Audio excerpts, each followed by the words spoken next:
Test 3. This is the IELTS Listening Test. You will hear a number of different recordings and you will have to answer questions on what you hear. There will be time for you to read the instructions and questions, and you will have a chance to check your work.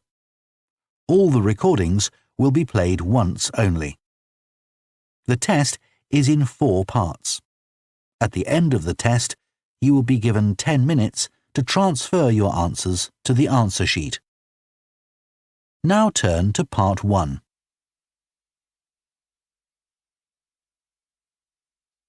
Part 1.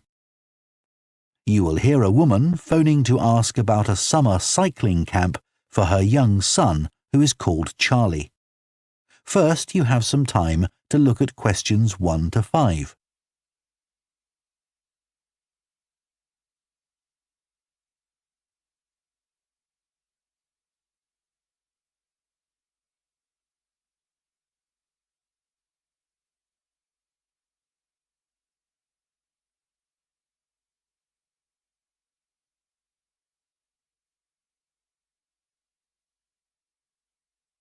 Now listen carefully and answer questions 1 to 5. Hello, Junior Cycle Camp. Jake speaking. Hi, I'm calling for some information about the cycle camp. I'm thinking of sending my son. Great. Well, it's held every weekday morning over the summer vacation, and we focus on basic cycling skills and safety. We have 8 levels for children from 3 years upwards. How old's your son? Charlie, he's 7. He can ride a bike, but he needs a little more training before he's safe to go on the road. He'd probably be best in level 5. They start off practicing on the site here, and we aim to get them riding on the road. But first, they're taken to ride in the park, away from the traffic. Right. And can you tell me a bit about the instructors? Well, all our staff wear different colored shirts. So we have 3 supervisors, and they have red shirts. They support the instructors, and they also stand in for me if I'm not around. Then the instructors themselves are in blue shirts, and one of these is responsible for each class. Okay. In order to be accepted, all our instructors have to submit a reference from someone who's seen them work with children. Like if they've worked as a babysitter, for example. Then they have to complete our training course, including how to do lesson plans and generally care for the well-being of the kids in their class. They do a great job, I have to say. Right. And tell me a bit about the classes. What size will Charlie's class be? We have a limit of 8 children in each class, so their instructor really gets to know them well. They're out riding most of the time, but they have quiet times too, where their instructor might tell them a story that's got something to do with cycling, or get them to play a game together. It's a lot of fun. It must be. Now, what happens if there's rain? Do the classes still run? Oh, yes. We don't let that put us off. We just put on our waterproofs and keep cycling. Before you hear the rest of the conversation, you have some time to look at questions 6 to 10.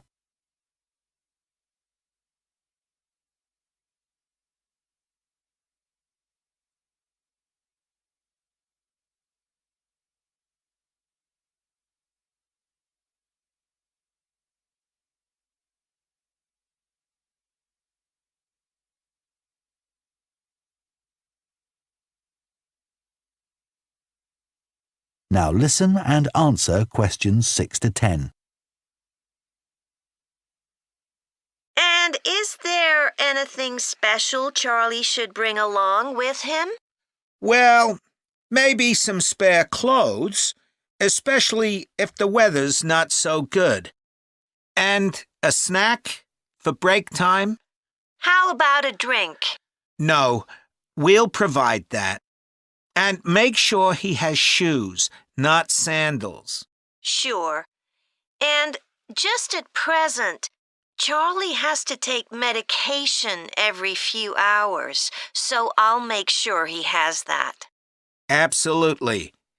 Just give us details of when he has to take it, and we'll make sure he does.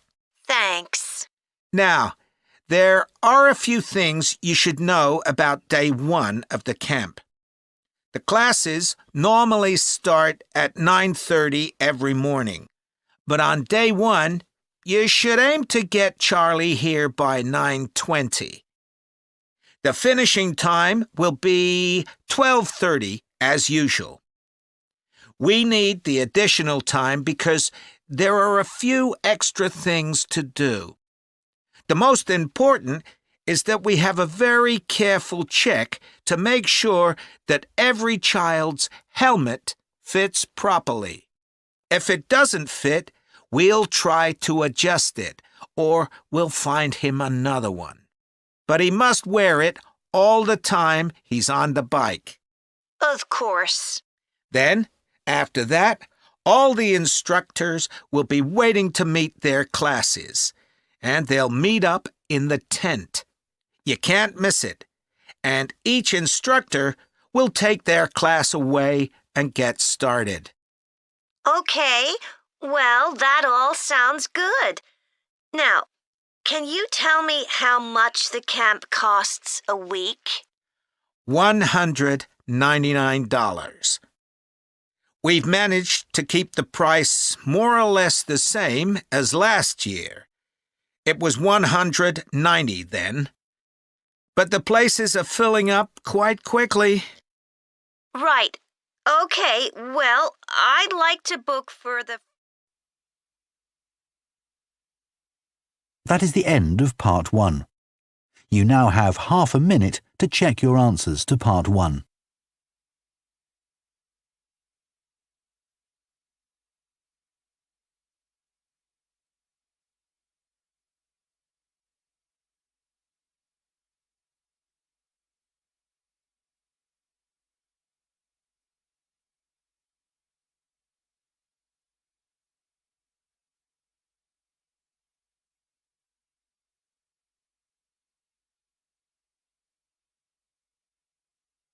Part 2. You will hear a recruitment officer called Megan Baker giving a talk at a jobs fair about opportunities for those interested in the food and agriculture sectors. First, you have some time to look at questions 11 to 14.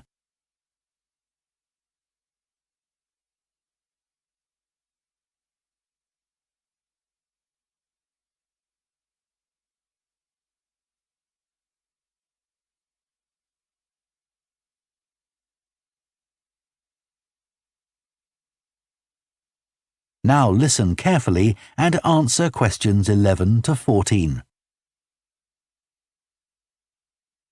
Hello everyone, my name's Megan Baker and I'm a recruitment consultant at AVT Recruitment Specialists.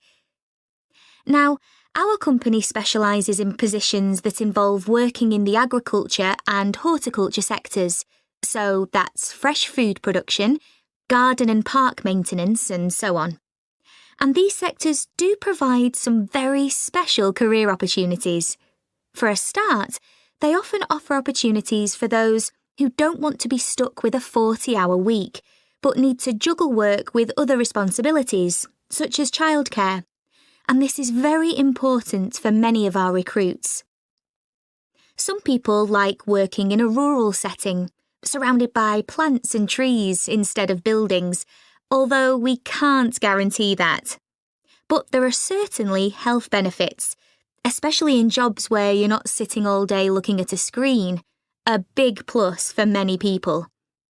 Salaries can sometimes be good too, although there's a lot of variety here.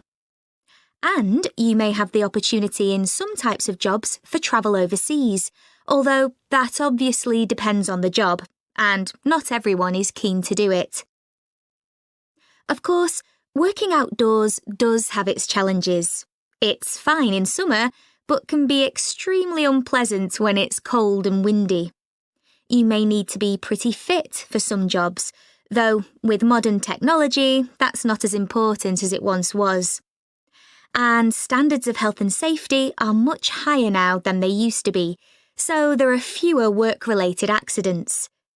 But if you like a lively city environment surrounded by lots of people, these jobs are probably not for you. They're often in pretty remote areas. And some people worry about finding a suitable place to live, but in our experience, this usually turns out fine. Before you hear the rest of the talk, you have some time to look at questions 15 to 20.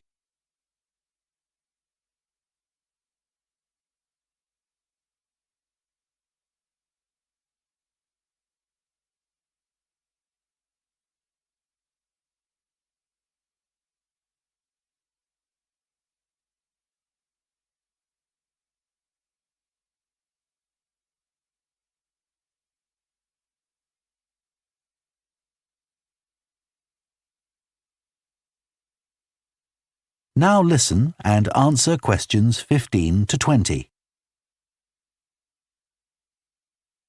Now, let me tell you about some of the exciting jobs that we have on our books right now. One is for a fresh food commercial manager. Our client here is a very large fresh food producer, supplying a range of top supermarkets. They operate in a very fast-paced environment with low profit margins. The staff there work hard, but they play hard as well. So if you've a sociable personality, this may be for you.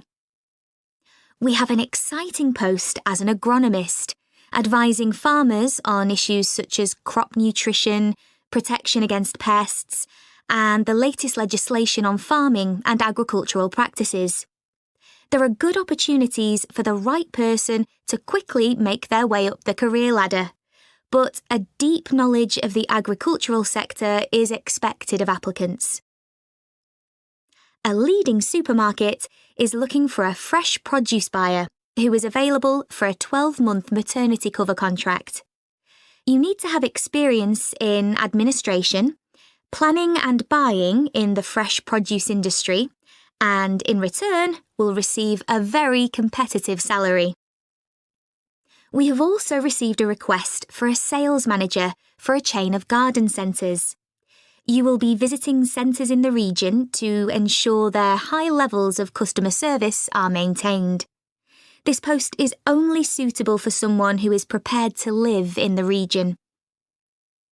There is also a vacancy for a tree technician to carry out tree cutting, forestry and conservation work. Candidates must have a clean driving licence and have training in safety procedures. A year's experience would be preferred, but the company might be prepared to consider someone who has just completed an appropriate training course. Finally, we have a position for a farm worker. This will involve a wide range of farm duties, including crop sowing and harvesting, machine maintenance, and animal care. Perks of the job include the possibility of renting a small cottage on the estate and the chance to earn a competitive salary. A driving licence and tractor driving experience are essential. That is the end of Part 2. You now have half a minute to check your answers to Part 2.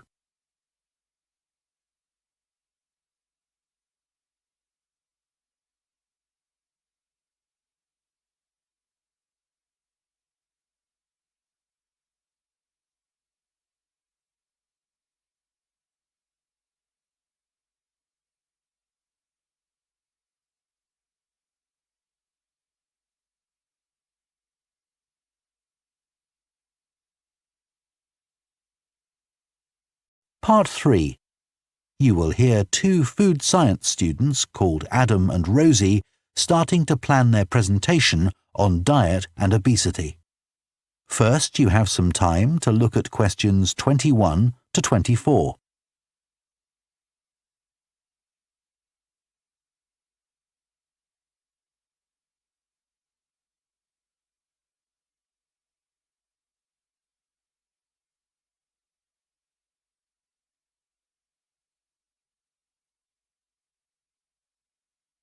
Now listen carefully and answer questions 21 to 24.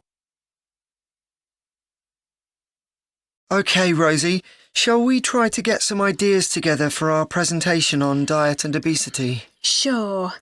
I can talk about the experiment I did to see if people can tell the difference between real sugar and artificial sweeteners. Where you gave people drinks with either sugar or artificial sweeteners, and they had to say which they thought it was? Yeah, it took me ages to decide exactly how I'd organise it, especially how I could make sure that people didn't know which drink I was giving them. It was hard to keep track of it all, especially as I had so many people doing it. I had to make sure I kept a proper record of what each person had had. So, could most people tell the difference? Yeah, I hadn't thought that they would be able to, but most people could. Then there's that experiment I did, measuring the fat content of nuts, to see if the nutritional information given on the packet was accurate. The one where you ground up the nuts and mixed them with a chemical to absorb the fat? Yes. My results were a bit problematic. The fat content for that type of nut seemed much lower than it said on the package. But I reckon the package information was right. I think I should probably have ground up the nuts more than I did. It's possible that the scales for weighing the fat weren't accurate enough too. I'd really like to try the experiment again sometime. Before you hear the rest of the discussion, you have some time to look at questions 25 to 30.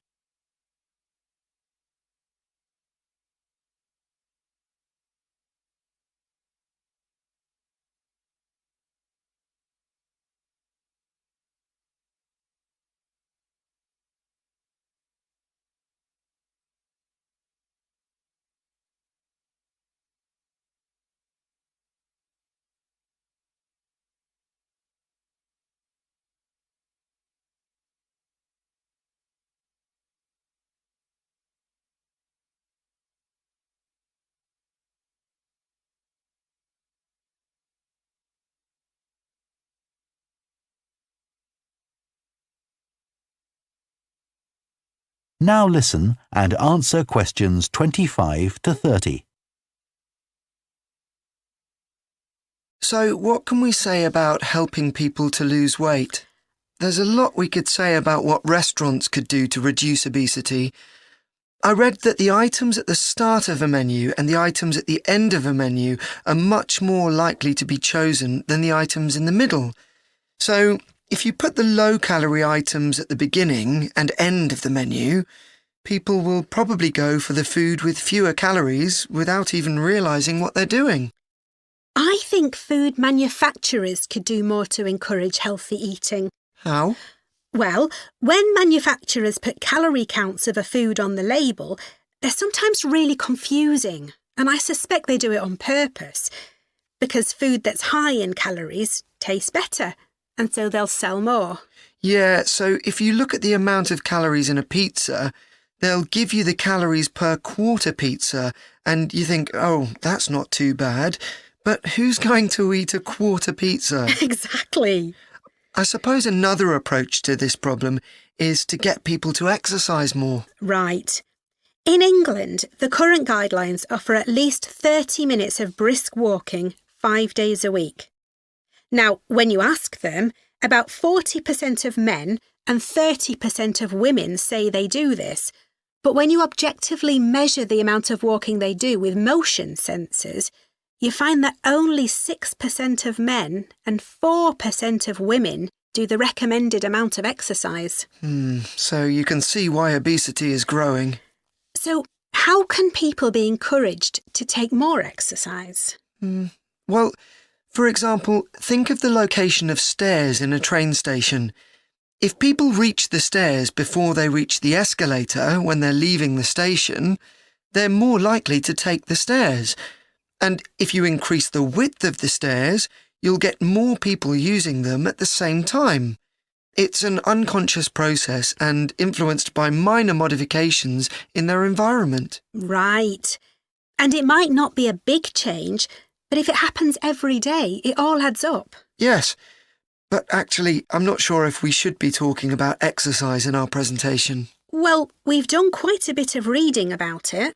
I know, but it's going to mean we have a very wide focus, and our tutor did say that we need to focus on causes and solutions in terms of nutrition.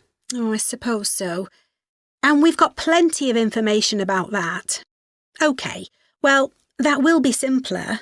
So, what shall we do now? We've still got half an hour before our next lecture. Let's think about what we're going to include and what will go where. Then we can decide what slides we need. OK, fine. That is the end of Part 3. You now have half a minute to check your answers to Part 3.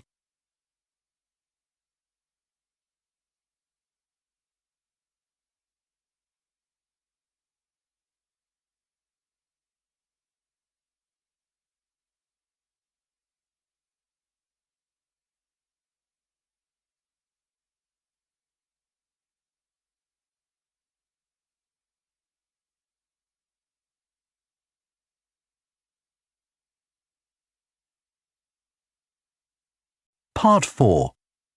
You will hear a lecturer on a fashion design course introducing the subject of hand knitting, which involves making things like woolen jumpers and scarves. First, you have some time to look at questions 31 to 40.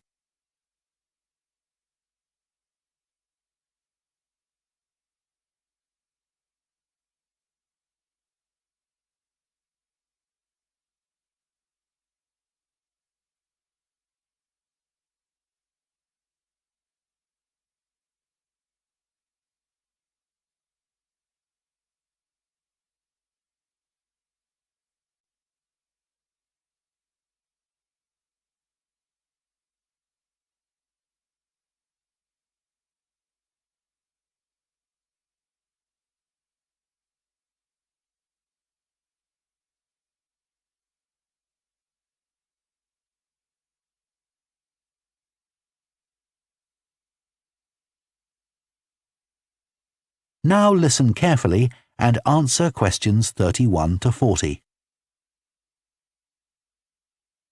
Good morning, everyone. So today we're going to look at an important creative activity, and that's hand knitting. Ancient knitted garments have been found in many different countries, showing that knitting is a global activity with a long history. When someone says the word knitting, we might well picture an elderly person, a grandmother perhaps, sitting by the fire knitting garments for themselves or other members of the family. It's a homely image, but one that may lead you to feel that knitting is an activity of the past. And indeed, during the previous decade, it was one of the skills that was predicted to vanish from everyday life.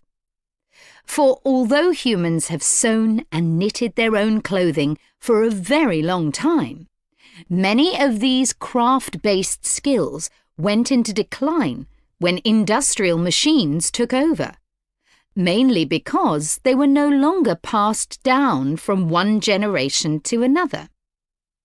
However, that's all changing, and interest in knitting classes, in many countries, is actually rising, as more and more people are seeking formal instruction in the skill. With that trend, we're also seeing an increase in the sales figures for knitting equipment. So, why do people want to be taught to knit at a time when a machine can readily do the job for them? The answer is that knitting, as a handicraft, has numerous benefits for those doing it. Let's consider what some of these might be. While many people knitted garments in the past because they couldn't afford to buy clothes, it's still true today that knitting can be helpful if you're experiencing economic hardship. If you have several children who all need warm winter clothes, knitting may save you a lot of money. And the results of knitting your own clothes can be very rewarding, even though the skills you need to get going are really quite basic, and the financial outlay is minimal. But the more significant benefits in today's world are to do with well-being. In a world where it's estimated that we spend up to 9 hours a day online, doing something with our hands that is craft-based makes us feel good. It releases us from the stress of a technological, fast-paced life.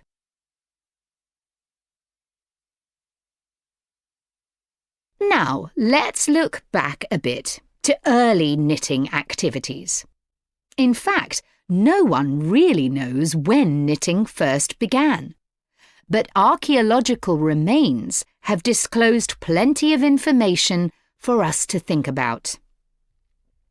One of the interesting things about knitting is that the earliest pieces of clothing that have been found suggest that most of the items produced were round rather than flat. Discoveries from the 3rd and 4th centuries in Egypt show that things like socks and gloves that were needed to keep hands and feet warm were knitted in one piece using 4 or 5 needles. That's very different from most knitting patterns today, which only require 2. What's more, the very first needles people used were hand-carved out of wood and other natural materials, like bone, whereas today's needles are largely made of steel or plastic and make that characteristic clicking sound when someone's using them. Ancient people knitted using yarns made from linen, hemp, cotton, and wool, and these were often very rough on the skin. The spinning wheel, which allowed people to make finer yarns and produce much greater quantities of them, led to the dominance of wool in the knitting industry, often favoured for its warmth. Another interesting fact about knitting is that because it was practised in so many parts of the world, for so many purposes, regional differences in style developed. This visual identity has allowed researchers to match bits of knitted clothing that have been unearthed over time to the region from which the wearer came, or the job that he or she did. As I've mentioned, knitting offered people from poor communities a way of making extra money while doing other tasks. For many centuries, it seems, men, women and children took every opportunity to knit, for example, while watching over sheep, walking to market, or riding in boats. So let's move on to take... That is the end of Part 4. You now have 1 minute to check your answers to Part 4.